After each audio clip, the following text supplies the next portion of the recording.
Assalomu alaykum, to'rdagi barliq roman anglag'uchi do'stlar. Biz Abdullakim Baqi Iltabir akimiz yozgan Rabia onamizning hayot kechirmishlari, kutilgan o'limdan qaytgan mahbus degan kitob o'qishni boshladik. Muqaddima 2005 yili 3-oyning 17-kuni tushish mezgili Urumchi. Dang dang dang. Tuyuqsiz qattiq urilgan turma eshiginin ovozi ko'zni yerim yumib ichida duo qilayotgan Rabia Qodirni bekla cho'chitibdi.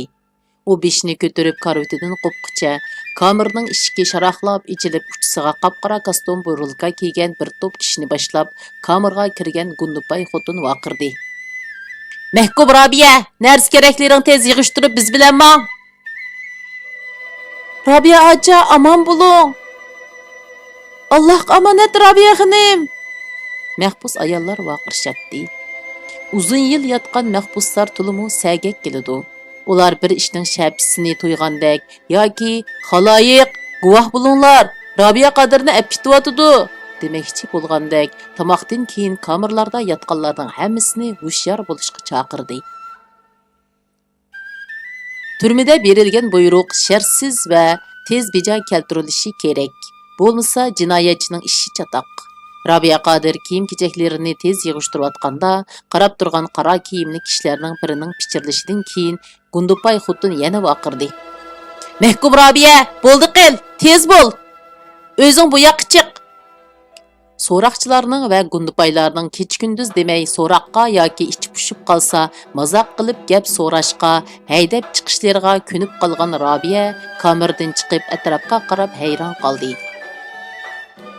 Qolgan hamma kamerlarning oldida puxroch kiyingan soqchilar surlik qarab turadi. Rabiyaning keynidan iz bisib agishib kelayotgan qora kiyimlik, beslik, yishcho'ng soqchilar bo'lsa, turqidan Beijingdan kelgandek qiladi. Ular to'limu qo'rqinchli edi. Turma ishxonasi oldida bo'lsa, texim ko'p soqchilar turishadi. Rabiyani turma ishxonasiga boshlab kirgan Gundupay o'ra turgan igiz bo'yliq yashangan, puxroch kiyingan soqchining ishoratidan keyin chiqib ketdi.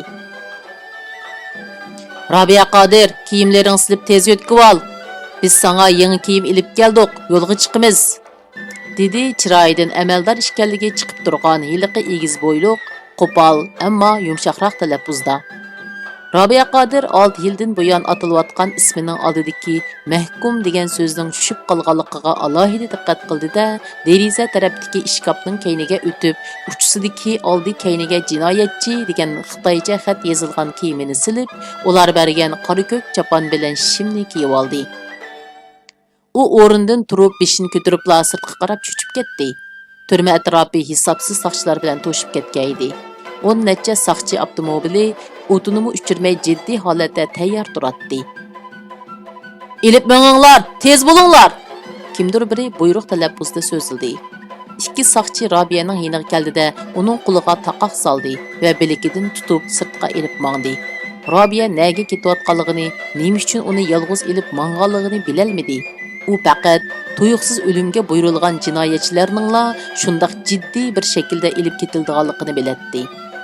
U turma qo'rg'osiga chiqqanda soqchi avtomobilga chiqarildi. Atrofida qurolli soqchilar o'ltirishdi. Oldidagi soqchi avtomobili ansiz chiyqirab belgi berdi. Qolgan avtomobillar tangla qo'zg'aldi. Turma darvozasi oldiga kelganda boshliq sifat birining bo'm ovozda: "Hozirdan boshlab turmadan har qanday kishining taloga chiqishiga, telefonda aloqa qilishiga ruxsat yo'q. Maxfiyatlik oshkorlanib qolsa, sizlar ikkinglar javobgar bo'lasizlar.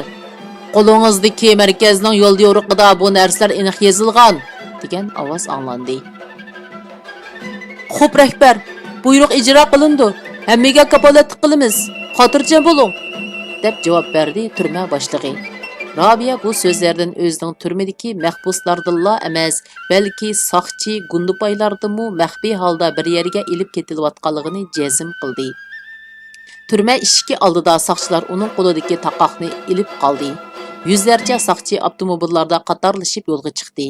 Nalardindur g'aqrab yetib kelgan tik uchar aeroplan ularni kuzatib osmonda tang mangdi.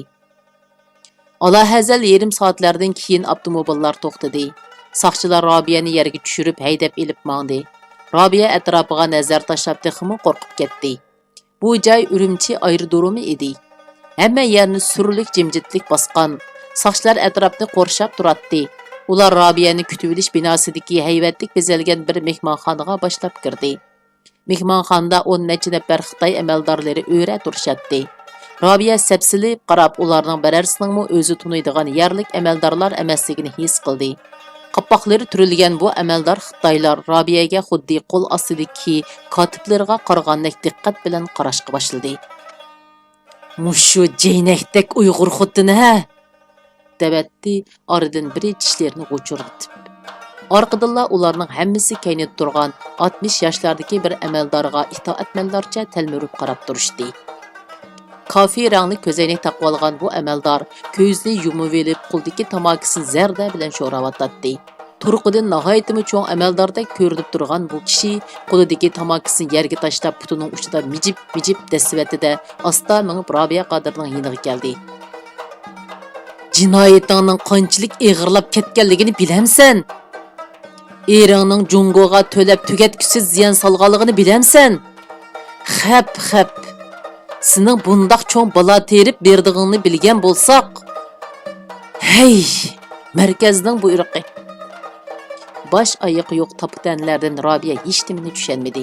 Xitoy boshliq qo'lini shiltib, "Ap chiqinglar" degan ishoratni qildi-da, yana tamakisini tutashtirishga boshladi. Soqchilar Robiyani yon tarafdagi kichkina ishxona uyga boshlab kirdi. Ikki ayol soqchi uning sochlarini, kiyimlarini tuzashtirishga boshladi. Ular hatto sumkalaridan girim qutilarini chiqarib, Robiyaning yuzlariga upa angliklarni surib qo'yishdi. "Chapsan, vaqt to'shdi, menglar!" Tashqirdan buyruq ovoz anglandi. Har kuni kecha-kunduz minglagan yo'lovchilar u yoq bu yoqqa minib turgan Urumchi xalqaro aerodromi bugun jimjit. Bir odam ko'rinmaydi. Uchish va qo'nishlarning hammasi bekor qilinganligi, qurolliq harbiy va soqchilarning ko'pligidan jiddiy bir harbiy holat yurgizilganligi aniq bilinib turadi. Soqchilar Robiyani maxsus tayyorlangan aeroplanga olib chiqdi. Uning to'rt atrofida 20-30 dak qurolliq soqchi uni qorshab o'tirishdi. Atrofdagi soqchilar Robiya aeroplan osmonga ko'tarilganda uchib ketadigandak ansiz holda uning har bir harakatiga sapsilib qarab turardi. Atrof jimjit, soqchilar surlik edi. Aeroplan qo'zg'aldi va asta ko'tarilib uchishga boshladi. Lekin nega ketayotganligi Robiyaga noma'lum edi. Robiya Qodirni maxsus buyruq bilan elib mangan aeroplan 3 soatdan ortiq uchgandan keyin asta pastlab Beijing aerodromiga qo'ndi. Robiya Qodir aeroplan qo'zg'alib toki qo'ng'icha bo'lgan orliqda dakki-dukka va o'xshamagan taxminiy farazlar ichida bosh oxiri yo'q xiyollarga g'arq bo'ldi.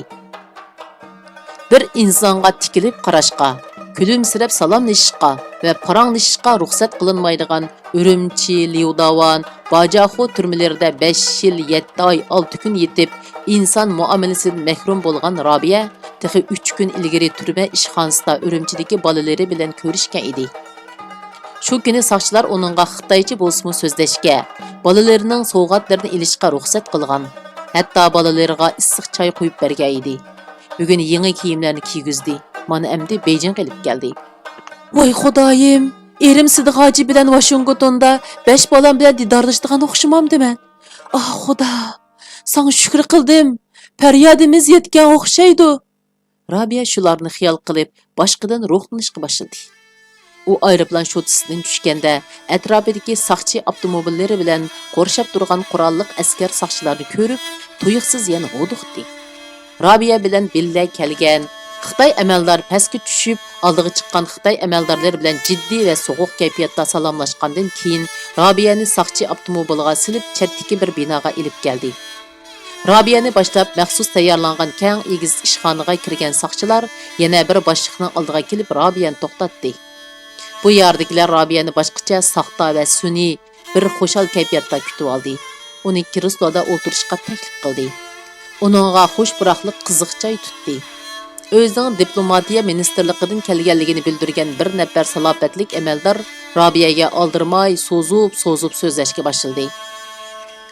"Biz bugun seni Amerikaga o'tkazib berishga majbur bo'ldik. Sen jinoyat o'tkazgan, qonun bo'yicha jazolangan. Bultur jazoni 1 yil qisqartgan edik. Bu yil sirtda 18 oy muddat ichida davolanishingga ruxsat qildik. Türmede yatqan vaqtingda seni urmadık, tilimidik, xo'rlamadik. Amerikaga borganda rost gap qilishingni umid qilamiz. Bu yerda yana 5 balan qoldi. Şirketingda million yuanlik sarmoyang qoldi. Sen tijoratchi, pul tepishga mohir. Amerikaga borgandan keyin pul topaman, tijorat qilaman desang, milliardlab pul tepishingga yordamlashimiz. Lekin eringni do'rab bo'lgunchilik ishlariga aralashsang, oqibatingni obdan o'ylab qo'ygin. Bu bizning sana deydigan oxirgi so'zimiz. Nihoyat oz vaqting qoldi. Men sening aniq ifodangni olmoqchiman. Javob bergin. Amaldor yana so'radi. Robiya Qodir cho'nqur hayajon va tasodifiy huduqish ichida nima deyishni bilmay turibla qoldi. Mening asiyadim joyida emas, kongraplik qilyapman, dedi Robiya asta ammo tamkin ovozda. Hozir hech nimani tushunmadim. Bakli huduqib qoldim. Sizlarga o'ylabroq kerak javob beray qandoq? Robiya javob berishdan o'zini qochirdi. Shu paytda mehmonxona uyining qo'sh qanotli cho'ng eshigidan bir nafar Amerika diplomati, yana bir nafar doktor ayol bilan birga kirib keldi. Ular to'liq mag'rur ham g'olib ko'rinadi. Xitoy amaldorlari nima uchundir o'pir-to'pir bo'lib ketdi. Amerika diplomati Robiya Qodirga qarab udul qadam tashlab kelmoqda. Robiya hayajon ilkida titrab turib o'rnidan turdi va ularga qarab intilib mingishga tamshaldi. Men Amerikaning diplomati, bu xonim bizning doktorimiz. Robiya xonim, men sizni tabriklayman. Siz erkinlikka erishdingiz. Sizni bugunla Amerikaga elib ketamiz. Hozir ruxsat qilsangiz doktorimiz salomatligingizni tekshirdi. Diplomat g'ulichini kerib Robiya Qodirning oldiga keldi. Robiya hayajon ichida ko'zlariga issiq yosh oldi. Bir sekund ichida o'zgarayotgan insoniy qimmatining to'tkisida Amerika diplomatiga qarab o'zini otdi. Rahmat sizlarga Amerika. Rahmat sizlarga Amerika xalqi. Rahmat sizlarga inson huquqini himoya qilguvchi dunyo xalqi. Robiya o'zsilib yig'lab ketdi. Amerikalik doktor xonim Robiyaning yurak harakatini, nafas yo'llarini hamda bosh qismi 5 a'zosini inchikilab kuzatib tekshirib chiqdi. Qapoqlarini turib turgan Xitoy diplomatlari va soqchilari Robiya Qodir bilan urug' tuqqanlardek quchoqlashib, ko'rishib, ko'z yoshlarini tutolmay yig'layotgan Amerika diplomatini ko'rib, asta-asta boshlarini sangiltishdi. "To'xtang, apandim", dedi bir Xitoy amaldori bu qizg'in kayfiyatni buzib.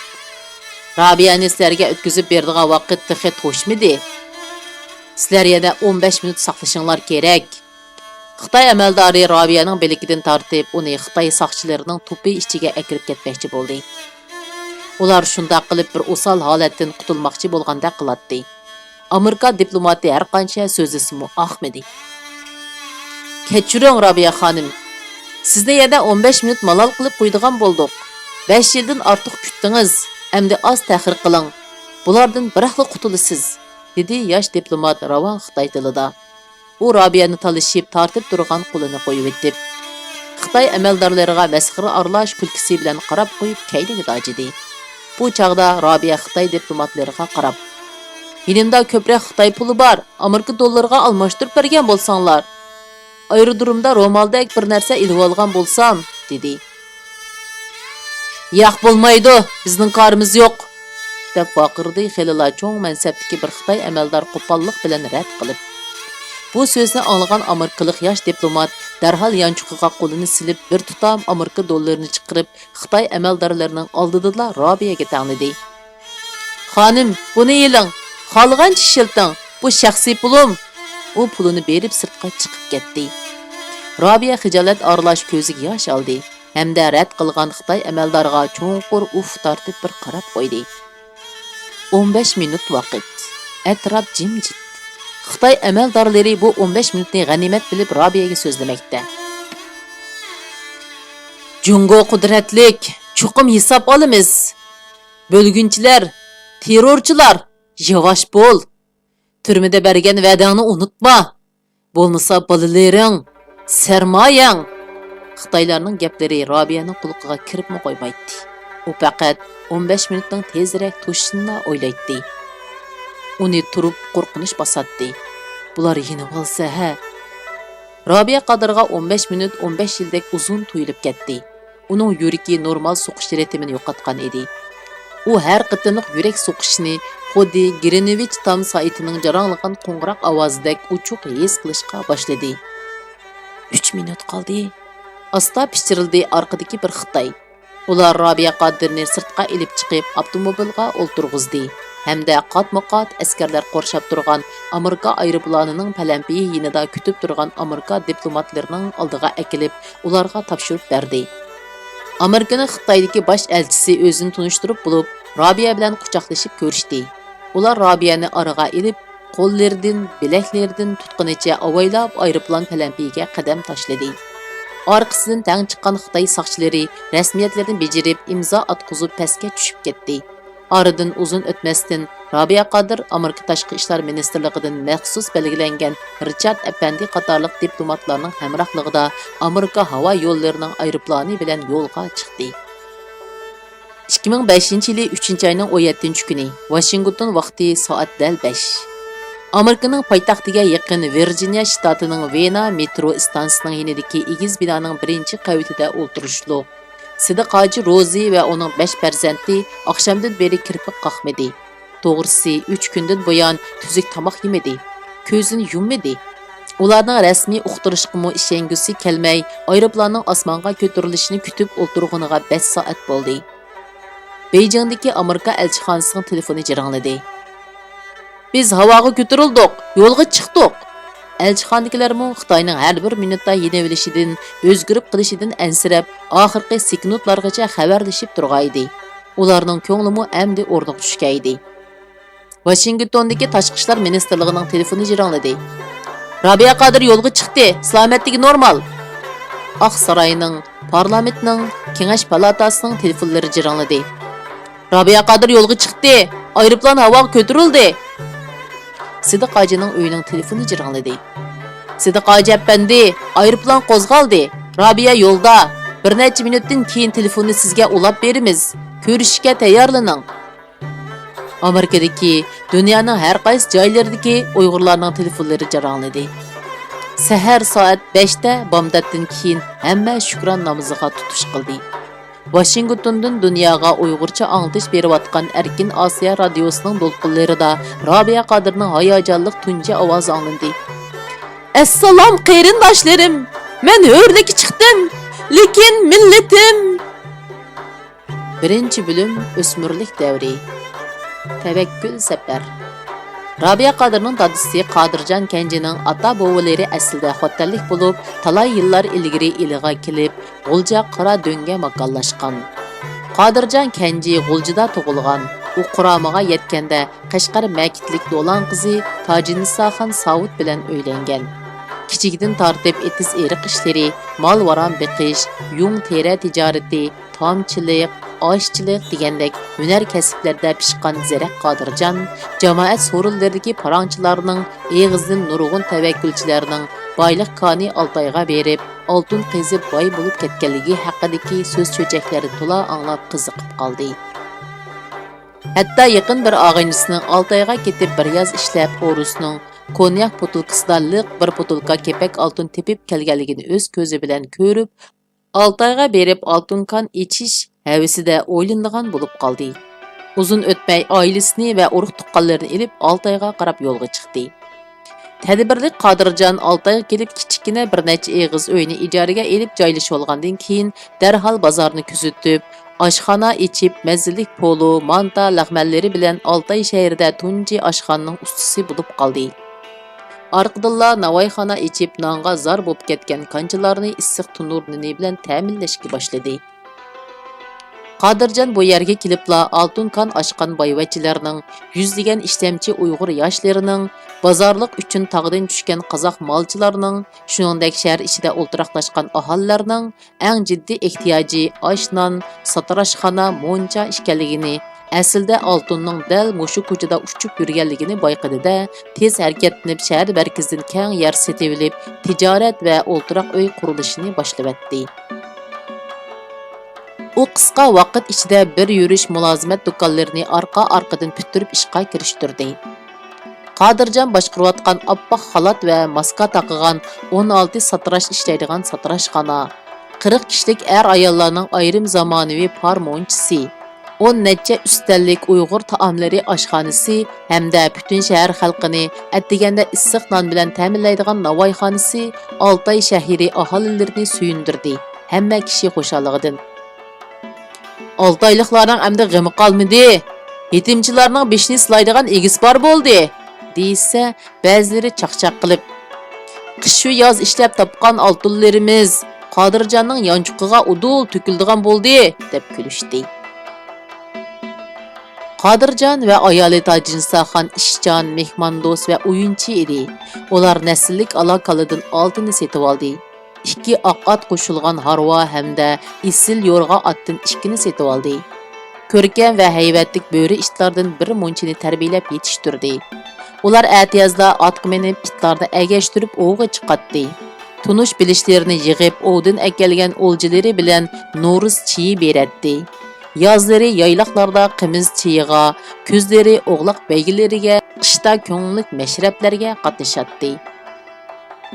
1940-yillardan boshlab tinish, xotirjam va bayoshat yashayotgan Oltaydagi xalq ansizchiliklar ichida qoldi. Bugun Uyg'ur Abdunum rayon deb nom berilgan xaritaga nazar tashlasangiz, shimol tarafda Mongoliya, Rossiya va Qozog'iston bilan chegaralangan Oltay tog' tizimlarining o'ttirisiga joylashgan kichikina go'zal shahar Oltay Sarsumba ko'zingizga chiliqidi. Qadimiy Turan, Hum imperatorlari davrida Uyg'urlarning ajdodlari oltin eritgan, mis tavlagan, temir yasig'anligi haqida qoldirilgan xotirlarda Oltay tog'larining 72 jilg'isidan oq oltin hamda qora oltin chiqidi deb xotirlangan. Oltay shahridan kesib o'tadigan Ertish daryosining tagida sap seriq kepak oltinlar mushu kunda parqirab ko'zni chaqnatib turadi. Oltayning cheksiz o'rmonlaridagi qarag'ay, qiyin yog'ochlari sifat va sorti jihatda uzun yillardan beri qoral yasash uchun qimmatli xom ashyo bo'lib kelmoqda.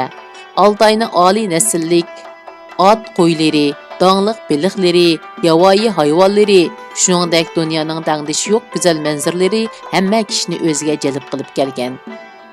20-asrning boshlarida Rus savdo sanoatchilari oltin, yog'och, tera to'plash maqsadida bu yerga kelgan bo'lsa, orqadan Xitoy ambollari bu joyga yetib kelib askarlarni agashtirib yurib, Mongoliya, Rossiyalar bilan hatto yerlik aholilar bilan so'qishib, ansizchilik paydo qilib turdi. 1943-yili Xitoyning Urumchidagi markaziy hukumatı Oltay rayonini rasmiy idora qilish niyatida Oltay xalqidan ot beji yig'ish va qurol yig'ib olish buyruqlarini e'lon qilib, xalqning kuchli qarshiligiga uchirdi. Yerli xalq Osmon Boturning boshchiligida qurolli qarshilik ko'rsatib, Xitoy askarlarini qo'g'lab etib, butun Oltay rayonini Xitoy markaziy hukumatidan ayirib etdi. G'ulja shahrida qurilgan Sharqiy Turkiston Jumhuriyati 1945-yili Oltayga muntazam harbiy qismlarini avatib hokimiyat qurdi. Chet ellarning avorchiliklaridan qutulib ozodlikqa erishgan Oltaydagi Uyg'ur, Qozoq, O'zbek, Tatar xalqlari xushallik cho'mdi. Ular Oltaydagi idora organ, maktab va binolarga esilgan 12 yulduzli Xitoy davlat bayrog'ini cho'ritib, o'rniga o'zlarining ay yulduzli ko'k bayrog'ini esib, tantana qilishdi. Lekin bu xushalliklarmi uzunga bormadi. Tasodifiy pishganlik. 1948-yili atiyazda Qodirjon cho'ngroq bir ish qilish uchun tavakkul qilib, 30 ga yaqin ishlamchi bolalarni oylik maosh bilan kelishib, taqqa ilib chiqib, oltinkan ichishga boshladi. Ular toki kuzgacha qozg'on bo'lsa-mu qerishqandek, ko'zlagan mo'lcharlar xato chiqib oltin topolmadi. Qodirjon 30 kishiga bekorga maosh tarqitib pul to'shtolmadi. Betalayga suv kelsa, Alloh ko'din yor ketdi degandek, har yerdan kelayotgan mish-mish gaplar hamda ansiz xabarlar ishlamchilarning xotirjamligini buzdi. Ish tashlaydiganlar ko'payishga boshladi. Uning ustiga Oltay shahri ichida yili bu tarafning, yili u tarafning askarlari so'qishib, xalqni to'zitib o'tkashga aholilar atrofga qochib, xaridorlar ozlab, do'konlarning kirimi yo'q deyarlik holga tushib qoldi. Qodirjon ochgan konni ishlayotgan yoshlarning hammasi Janubiy rayondan kelgan Uyg'ur dehqon bolalari bo'lg'achqa, oilalaridan ansirab yurtiga qaytish qaroriga kelib, Qodirjonga bisim ishiltib, isyon qilishga boshladi. Ular Qadirjon aka, bir yil yozichi ishladik, hech nim topolmadik. Onun ustiga Sharqiy Turkiston hukumatining boshliqlari Urumchidan qaytib ketibdi. Bu yerlarga mo yaqinda Go'mindan Xitoy askarlari bostirib keladi ekan. Oldingi haftada Amerikaning Urumchidagi konsuli Go'mindonni qo'llab Beytikka ketdidak. Ishonmasangiz so'rab boqing. Biz yurtqa ketmasak bo'lmaydi. Qandoq bo'lmasin, qolgan ish haqimizni qo'limizga bering, dedi. Qadirjon vaqirab baqdi, tushundirib baqdi, yalvurib baqdi. Faqatla Ahmadi. İşlemçi balalar Qadirjonni va eg'rayoq bo'lib oy kuni yiqilib qolganiga qaramay, ayoli Tojinsaxonni do'kon uylarini sitishga zo'rlab shaharga majburiy haydab mangdi.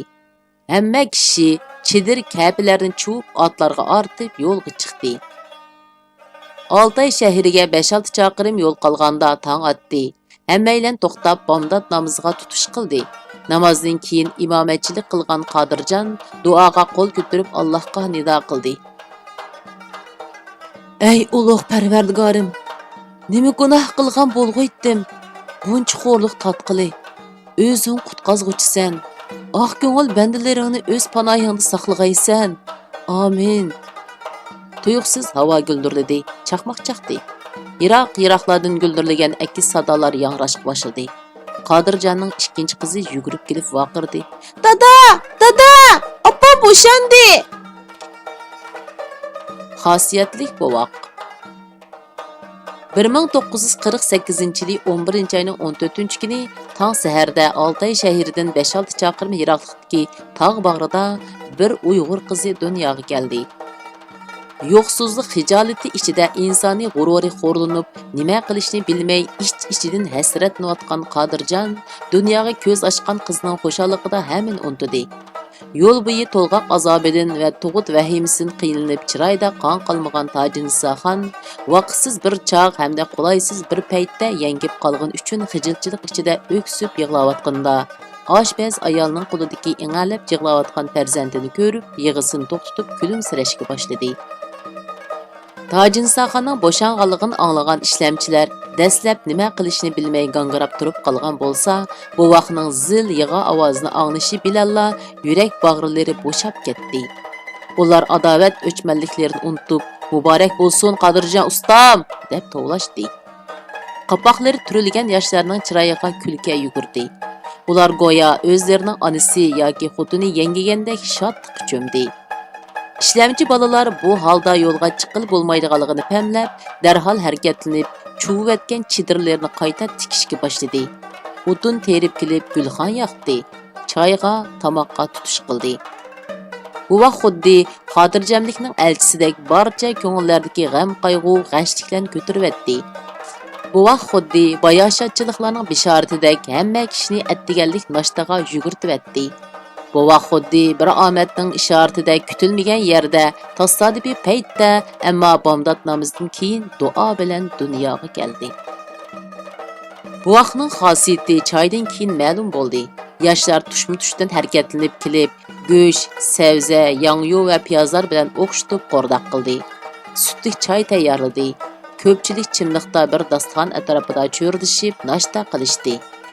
Hammasi tunuygundan beri yo'l mangan harg'inlikni, necha kundan beri yuz bergan ko'ngilsizliklarni va hatto atrofni qoplagan vaziyat vahimalarini unutib, xushxuy chaqchaqlashdi. Nashridan keyin Qadirjon uzun shukri duo qildi hamda o'rnidan dast turib, tug'utliq ayoli uchun tikilgan chidirning oldiga keldi. U ayolni yana bir mezgil dam olg'izib, ondan yo'lga chiqishni ko'ngliga bukdi. Dal shu paytda u saharda diqqat qilmagan bo'lsa-mu, yo'ruq tushgandan keyin ko'zga tashlanib turgan bola hamroyi va bir parcha uyul qonning chimliq ustida turganligini ko'rdi-da, darhol chidirning yonida turgan gurjakni qo'liga elib, qon va bola hamroyini ko'mivatmoqchi bo'lib, gurjakni dassab chimg'i pattirdi. Yerga bir g'erish kirgan gurjakdagi chimliq to'pini yonga ag'dirgan Qadirjon birdilla ushtumtut vaqirvatdi. Allohim shukri sana, bu nima karomat? Yerda bir gurjak kepak oltin serilib, chimg'i to'kildi. Qo'langan joyda sap-seriq kepak oltin qaqrab turardi. Favqulodda talaylik kishilarga kamdan kam uchraydigan bu omad Qadirjonga yo'liqqan edi. ishchilar vaqirishib, jaqirishib ishqa kirishib ketdi. Chidir kapilar qaytadan tikildi. Shunda qilib bular o'rindan qo'zg'almay bir necha kun besib ishlab, zamonlardan beri yig'ilib qolgan bir duva kepak oltinni ko'lab, tozalab, pok-pokiz yig'ib oldi. Aytishlarga qaraganda tasodifiy uchrab qolgan shu joydan Qodirjon 86 sar kepak oltin yig'ib olib, bütün qarzlardan bir yo'li qutulgan ekan. Qodirjon bu xosiyatli qiziga shu qitimqi ta'lini udum qilib, Robiya deb ism qo'ydi. Robiyaning büshük to'yiga muboraklab kelgan ishlamchilarning har biri 40 suyiga bir chimdindan kepak oltin chashdi. Qodirjon Robiyaning xosiyati uchun mahalla masjidida mavlud o'tkazdi. Robiyaning beshidan qo'yiladigan mavlud suyigimi yoshlar bir chimdimdan kepak oltin sepdi. Shunda qilib bu xosiyatli buvoq oltin ustiga tug'ilib, oltin suyida yuyildi. Sabiy bolalik. Qodirjon Robiya tug'ilgandan keyin asosan Oltay shahar ichidagi oila egiligini ching tutib yuksaldirdi. Ozoda va pokiz satrashxona yiniga Rus doktorini taklif qilib tish tortilgan doktorxona ochdi. U har kuni sahardala naslli kollarni sog'dirib, sut qaymoqlarini oshxonaga ishlatdi. Oshqonlarni qulum qo'shnilarga kirgizib beradi. Kimlarnidir oshxonaga kerakli ko'ktatlarni ilib kelishga buyurdi. Qo'ylarni so'yg'izatdi. Navoiyxonaga kerakli unni tortib kelish uchun tugmanga odam avtatdi. Sal-pal quli bo'shig'anda kang tasha qilib silingan 5 eg'izliq osti usti taxtayliq Rus pasoni derizlik uyining orqasidagi boqqa chiqatida soni 40 ga yetib qolgan dangdar obsharkilarni o'yintatdi. U ba'zi kunlari sahardala obsharkilarni agashtirib ovga chiqib ketib, kechda aron qaytib keladi. Qodirjon har qitim hamrohlari bilan ovdan qaytganda Tojinsaxon bolalarini agashtirib eshik oldiga chiqatdi. Har xil hunar kasblardagi ustalar va ishchilarmi o'lishib kelib, ovning o'ljilarini tomosha qiladi. Qodirjon ba'zida 2-3 jaran, ala quyruq, 4-5 tulka, bir muncha qirg'ovul, o'g'lonlarni otga ortib keladi. Odat bo'yicha ovdan qaytgan kuni kechda uyga mehmon chaqiriladi. Hamma qo'shnilar ovdan kelgan go'shtlarga eg'iz tikatdi. Qodirjon ba'zi juma kunlari namozdan keyin xotin bola chaqlarni harvoga o'ltirg'izib yayloqqa ilib ketadi. Balalar payonsiz kang dalalarda qo'zlarni qo'g'lab o'ynaydi. Hammasi paqlan go'shi yeb, qimiz ichadi. Әмділа ayığı chiqqan Robiya 1-2 yutum qimiz ichib quloqlarigacha qip-qizil qizirib ketadi va molchi qozoqning ishiki oldidagi itning oldiga qo'rqmayla berib uning quloqlarini tortib o'ynab ketadi.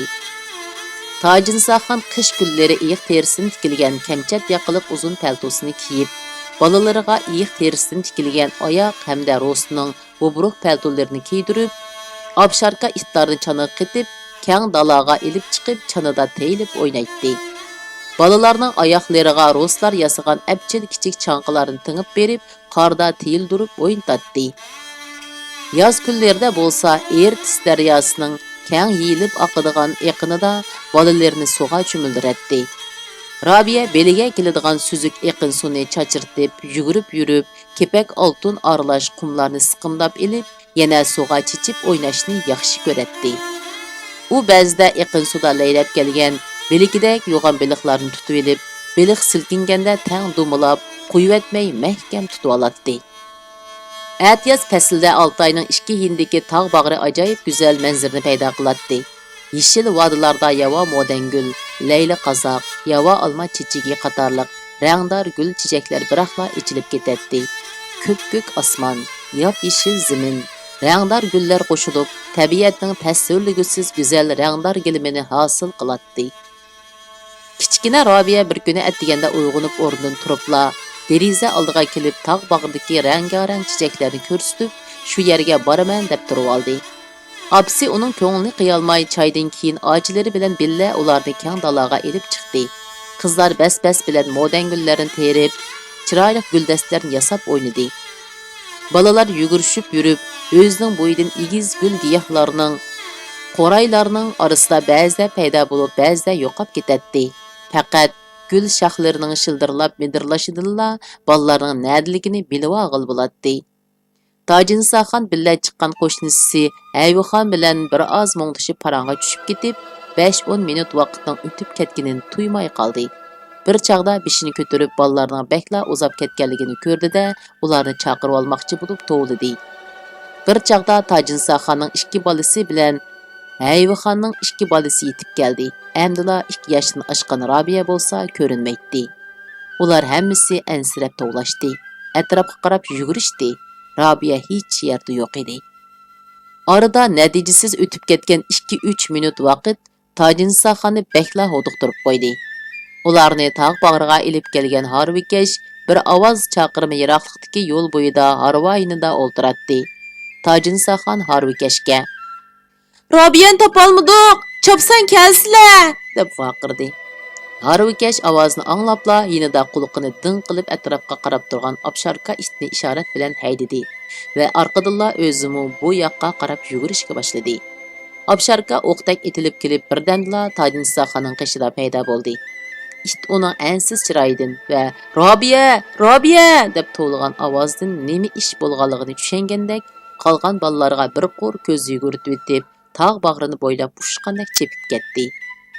U uzun o'tmay biror chaqirim uzoqlikdagi yerda to'xtab osmonga qarab havshishga boshladi. Hamma shu tarafga qarab yugurdi. Aslida ochlarning kaynidan to'xtamay yugurib yerib qolgan Robiya shu yerda o'ltirib olgan edi. Orqadanla u xuddi uyida mukishmak o'ynab hech kim topolmaydigan yerlarga mukib olib, chiqmay ochlarni qo'rqitgandek, bu yerdimi dastlab ochlarni qo'rqitmoqchi bo'lib jim yetib oldi. Keyin o'zimi sezmay tatliq uyquga ketib qolgan edi. Tojinsaxon yetib kelib uni ko'tarib quchog'iga olgandila, u uyg'onib atrofdagilarga qarab, nima bo'lganligini bilolmay hayron bo'lib qarabla qoldi. "Yuringlar, endi ketayli, bolalar charchab qoldi", dedi Tojinsaxon bolalarini yo'lga haydab. "To'xtang, appa, dadamga atab tergan gullarimni ilib olay", dedi kichkina Robiya opasining qo'lidan ajrab, gullik ichiga yugurib kirib, tayyorlagan bir quchoq mo'dan gulni ko'tarib chiqib, "Bichora dadam bizni boqaman deb chiq ishlab bek herib ketdi." Uyga qaytganda Robiya dadasiga bir quchoq mo'dan gulni berdi. Dadasi uning gulzorlikda degan so'zni anglab ko'ziga yosh oldi.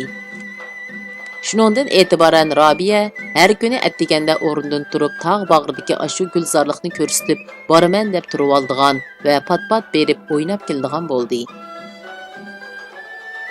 Vahimali xabarlar. Altay shahri aholilari asosan oltin, mis, javhar konlarining xo'jayinlari bo'lgan Uyg'ur, Rus, O'zbek boylar, atrofdagi molchi qozoq chorvachilar va chegaralarda turgan Xitoy askarlarining boshliqlari, amaldorlari bo'lib, ulardan boshqa yana konlarda ishlaydigan, kepak oltin chayqaydigan ishlamchi Uyg'ur bolalardan iborat. Qodirjon garchi necha davlatda dong chiqqan boylardan bo'lmasimi, cho'rgiltiyotgan ishlari va ishiltiyotgan ishchilarining ko'pligi, shuningdek masjid silish, yo'l yasash, ko'rik silish degandek savobli ishlarda boshlamchi bo'lib, pul, ishchi chiqarib ko'p hassa qo'shqanligi bilan shahar jamoatining ichida tezla yuz tepib, yurt oqsoqollarining qatoridan o'rin olishga boshlagan edi. 1949-yil kuzda Altaydagi atoqliq oltin, yaqut kon xo'jayini, chorvador, yurt oqsoqollarining kattasi Munavvar boyning uyida choy bo'ldi. Mulla Islom Shangzung muhofizatchilari bilan kelib to'rdan o'rin oldi. Munavvar boy bütün Altaydagi Uyg'ur kattalarini, olim o'limalar, amaldorlar, harbiy boshliqlar, cho'ng boylarning hammasini keng ozoda mehmonxonasiga dasturxon silib kutmoqda edi. Qodirjonmu vaqtida kelib mehmonlar orasidan o'rin oldi. Mehmondorchilik mashrab shaklida davom qilmoqda edi. Dastlab halva, rishola va atgan choy bilan issiq go'sht non tarqitildi. Orqadan yumshoq baqlan go'shida qilingan kavob kirdi. Nag'machilar dudlar, tambur, skripkalarda tankash qilib muqom padlaridan, ili naqshlardan tovlashdi. Orqadan qimis ishkash parang'i tushgan mo'yisbitlar Altayning yaqinqi necha yillik parakandachiliklari haqida qarashlarini bayon qilishdi. "Og'aynilar, jahon tinjigan o'xshaydi deb yana tomoshamizni boshlayapmiz. Bilib qo'yinglar, qora bulutlarning shapisi amdi kelyotidi. Nima kunlarni ko'rimiz? Xudo o'zi biladi, deb asta so'z boshladi Munavvar boyning akasi Hofizboy o'ltirganlarga sinchilab qarab etib. Hamma odam Osmondan ansiraydi. Men Osmondan hech xavfsiramayman. O'ylab boqinglar. Osmon mushu 6 oylik. U gumundang bulangchilarini 6 oydan qo'g'lab, xalqni xotirjam qilish uchun urush qildi. Batur bo'lib tunildi. 45-yili 6-sentyabrda Sharqiy Turkiston Jumhuriyatining armiyasi Oltoyni ozod qildi. Bir oydan keyin Ahmad Efendi Oltoyga kelganda men uyimda choy berdim. Töram choyda. Oltoyning baturi Osmon, Oltoyda qurilgan hukumatning valisi Osmon bo'ladi, dedi. Degandek bir oydan keyin Osmon qaytib keldi. Valilik qildi. Lekin To'xtang aka, dedi Munavvarboy akisdek siyosatchi bo'lmasmi o'zining farazlarini yushirmay. Siz har doim Osmonni maqtaysiz. O'ylab boqing. Qachon Osmon shaharga kirdi, bulangchilik boshlandi. Qachon Osmon shahardan chiqdi, bulangchilik boshlandi. Yillab yiqqan yiliqlarimiz, sir kalalarimiz, qo'ylarimiz u yoqqa o'tib Osmonga, bu yoq o'tib hukumatga yem bo'ladi. Bekmu maqtab ketmang Osmonni, hammamiz bilamiz. Gomundanga qarshi urushgan Osmon 46-yil qishda bir o'rlibla Gomundang bilan birlashib oldi-ku. Gomundangning qurollarini ilib Oltoyga hujum qilib bir oy parakandichilik paydo qildi-ku. Anglab turyapmiz aka.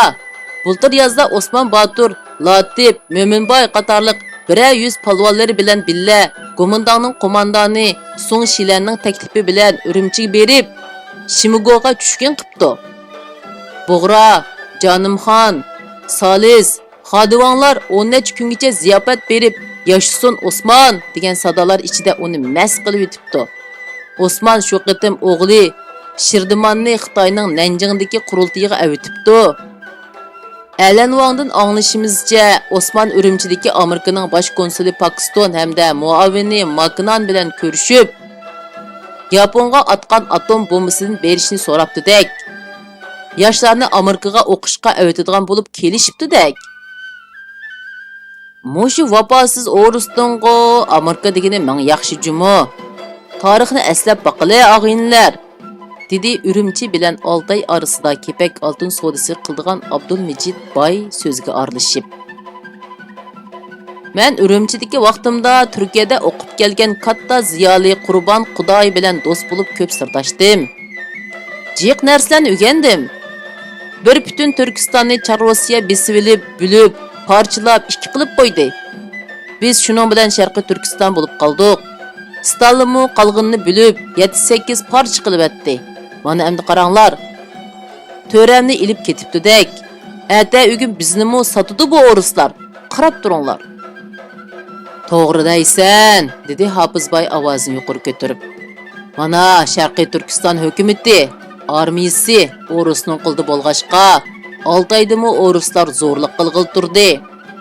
Töramning o'zi bilan ko'rishmagan bo'lsa-mu, so'zini anglab qoyil bo'lgan Osmon shu o'rislarning dastidan 6 oyni tashlab taqi chiqib ketdi emasmi?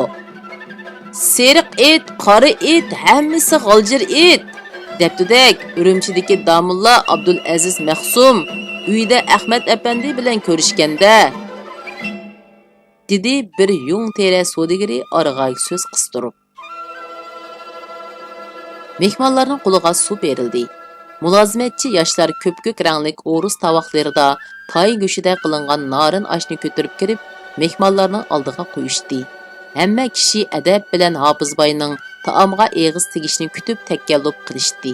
Hofizboy "Xo'sh" deb mullamga takkallub qildi. Mehmonlar lazzatlik narindan keyin yangi damlangan choylarni ishkash yana parangga tushdi.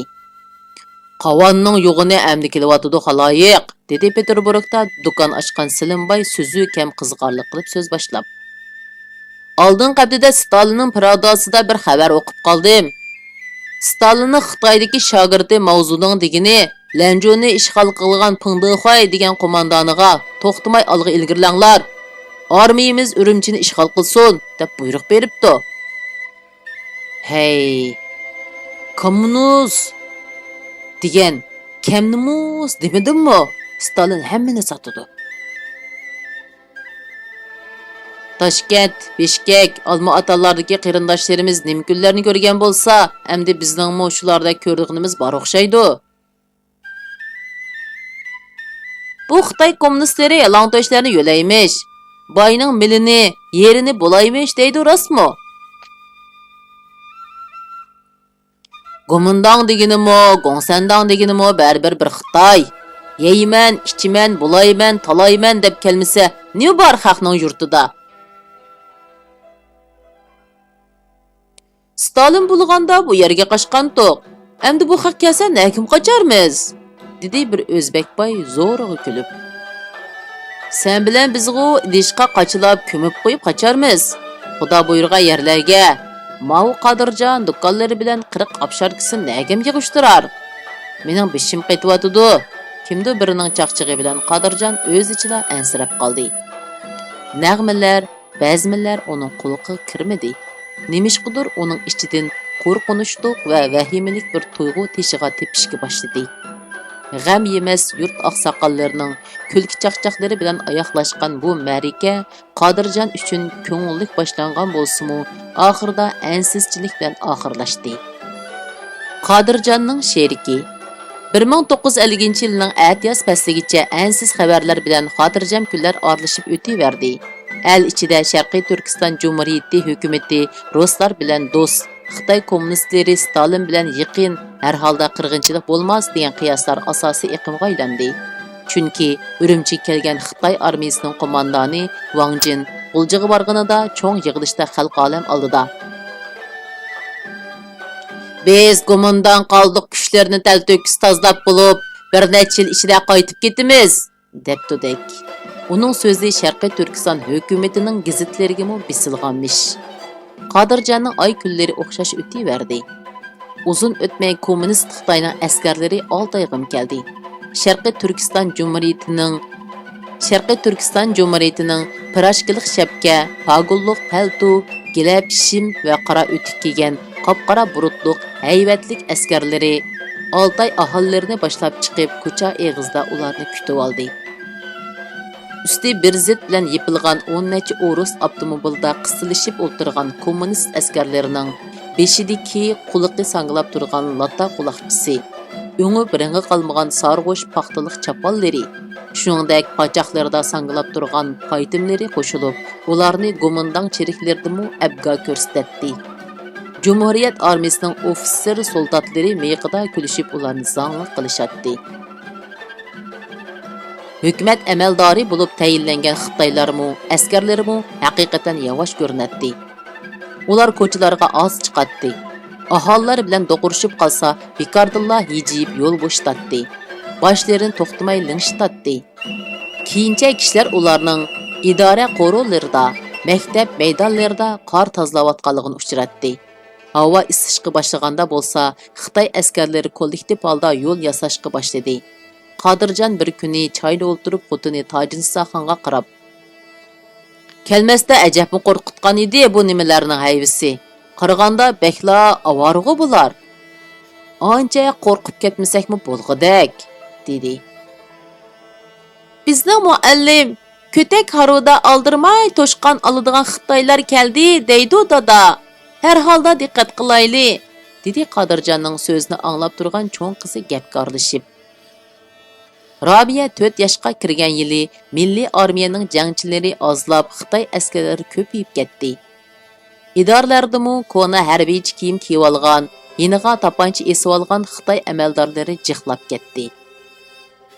Shu kunlarda Gomindangning aksiyatchi amaldori, Gomindangning ishpiyoni, Amerika jasuslari bilan ko'rishgan, qon qarzi bor zo'migar, aksiyatchi chorvador, Osman banditning quyruqchisi degandek har xil nomlar bilan yurt oqsoqollari, boylar, dindor o'limalar qo'lga elinishga boshladi. Ularga "Hay" deydigan odam chiqmadi.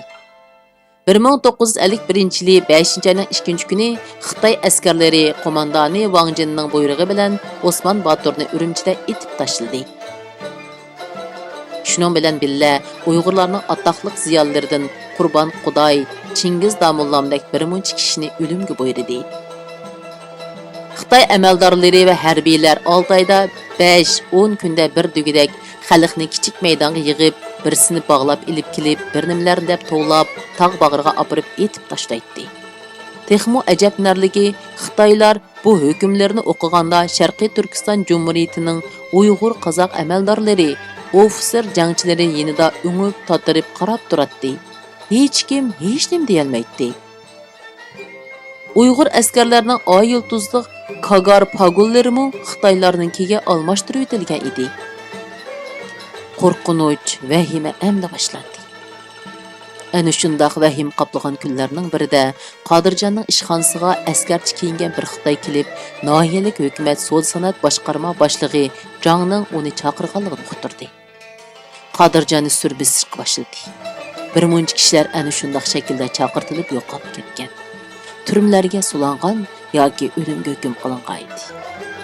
Qodirjon ishida Oytal kursini o'qib, Soda san'at boshqarmasi degan taxta esilgan ishxonaga kirganda, udulga qo'yilgan shira oldida tamakisini qo'qirtib chekib, gazet o'qiyotgan bir Xitoyni ko'rdi.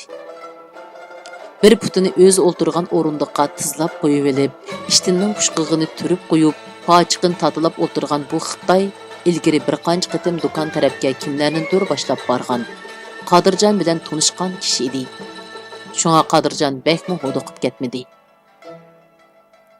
"Laylay, kojingli", dedi u Xitoy hijib o'rnidan turib va Qodirjonga darhol qog'ozni tanglab, "Tamoq cheking, qani o'ltiring."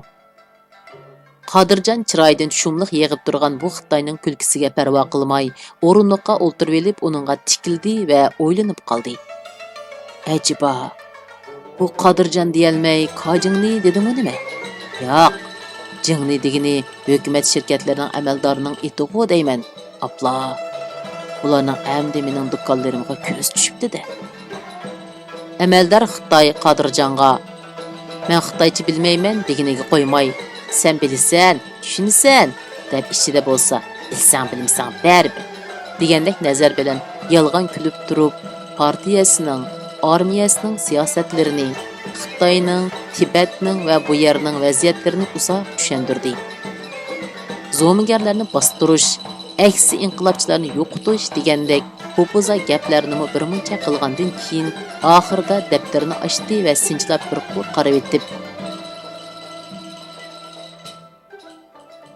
"Qodirjon, sening ishlayotgan 27 odaming, 4 eg'iz do'koning, tugmining va yayloqdagi o'tloq yering bugundan e'tiboran Oltay shaharlik yemak-ichmak mulozimat shirkati qilib o'zgartirildi. Shirkatning xarakteri hukumat bilan xususiy sherikchilikdagi shirkat bo'ladi.